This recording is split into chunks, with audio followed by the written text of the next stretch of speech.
Hi everybody, and welcome to a three-part series to help prepare for your referral to KidsAbility's Augmentative Communication Services.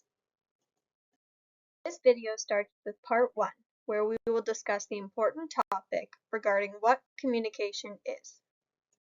Some talking points for this video include the definition of communication, the difference between sending and receiving messages, different ways you may see your child communicate, a brief introduction on what AAC is and who uses it, as well as some AAC myths and facts.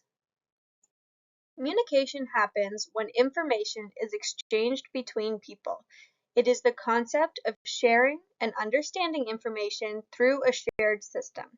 Both sharing and understanding are equally important aspects of communicating.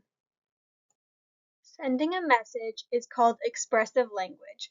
This happens when someone shares or expresses something to someone else. An example of this would be asking a question, such as, "Can I have more milk?" Greeting someone with a wave, or making a comment by saying, "It's cold out," while shivering. These messages are sent to a communication partner who receives the message. The understanding of that message is called receptive language. It is just as important the intended message is understood. Otherwise, there will be a communication breakdown. For example, perhaps a child is singing, "The baby on the bus goes wah, wah, wah," trying to express to you that a kid was crying on the bus. Maybe you understand this to mean they just want to sing with you. The intended message is not being understood here. At times, symbols may be easier to send and understand messages to support these breakdowns. When thinking about all the ways we communicate every day, speech is only one of many. Other ways to communicate could be body-based gestures, such as a wave, thumbs up, or pointing towards something, along with sign language. Many people use different facial expressions to communicate things every day. For example, a surprised face when someone tells you shocking news, or a smile when you're happy to see someone. Symbols are used in many different settings and oftentimes can be easier to comprehend, as mentioned before. For example, it may be easier to understand the washroom sign than the word washroom for a variety of people. While you continue to go about your day, try to pay attention to how you are sending and receiving messages and see all the ways we communicate with one another. AAC is a form of communication to support individuals who cannot depend on spoken language alone. AAC stands for Augmentative Alternative Communication. Augmentative communication refers to adding something to spoken language, such as symbols or a device. This may happen in instances of clarification needs. Alternative communication refers to using supports instead of spoken language.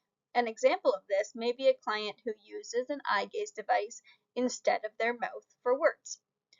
Use of AAC can vary based on environment and communication partners. Perhaps someone may use supports more with unfamiliar people and less with their family, as they understand their wants and needs more. AAC is a spectrum between no technology to high technology. No tech may refer to gestures, pointing, facial expressions, and sign language as some examples. These are communication supports that stem from your own body. Low-tech AAC supports are things such as paper-based symbols or devices with limited technology interaction. Some common examples used at KidsAbility are called Go Talk, Quick Talker, and different buttons with recorded words and phrases. Finally, high-tech supports are things such as speech-generating devices like iPads, tablets, different touchscreens, and eye gaze technology. A person with any level of communication can benefit from AAC. Some examples of when AAC can assist would be a child with no spoken words but is hand-leading parents to the fridge to communicate they are hungry. A child who says boo-boo to family, and they understand this to mean their child wants a blueberry. However, unfamiliar people do not understand. A child who speaks, I need a Band-Aid, every time something on their body hurts, even a headache.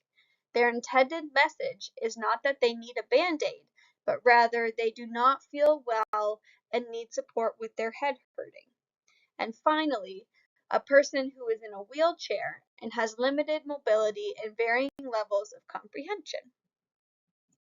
One myth you may be thinking to yourself is that you do not need to use other communication supports with your child because you understand everything they want and need through nonverbal communication.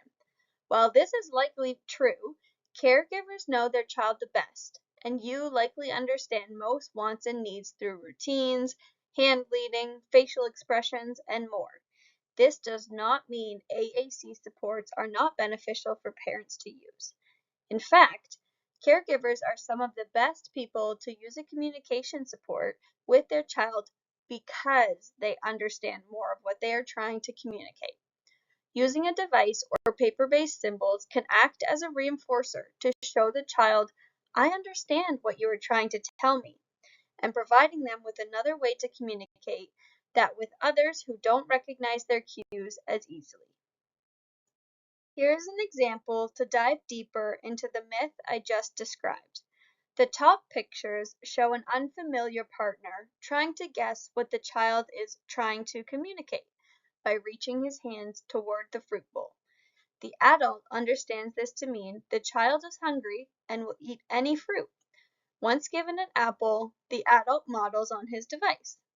Modeling a guess is still valuable. However, below you can see the added benefit of modeling as a familiar communication partner. Here you can see right away the familiar adult understands the boy wants a banana because she knows this is his favorite fruit. When given the banana, the boy appears happy with the choice and the adult models banana on the device. A child seeing someone model exactly what they are trying to communicate can be a very powerful tool. This will help make a stronger connection for the child to use the communication device. The parent would have been able to quickly give the child a banana and move on with their day.